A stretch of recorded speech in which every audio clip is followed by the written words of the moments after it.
चला भावांना, आपण एक पुट साईडला एक एंट्री करूया. इथे आहे स्ट्रॉंग रेजिस्टन्स, इथे आहे स्ट्रॉंग सपोर्ट. या बेसवर आपल्याला एक पुट साईडला एंट्री करायची आहे. ऑप्शन चेंजमध्ये जाऊन पुट साईडला एंट्री बघणे.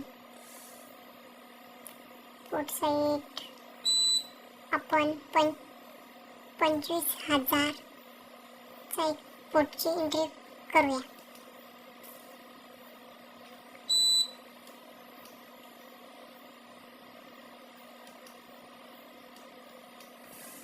इथे छोटासा स्टॉप लॉस घेऊन आपल्याला एक मोठी एंट्री बघायला भेटते.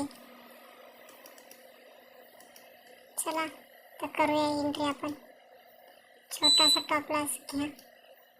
मोठे टार्गेट 240चं टार्गेट, 160चा स्टॉप लॉस घेऊन झाली आपली एंट्री.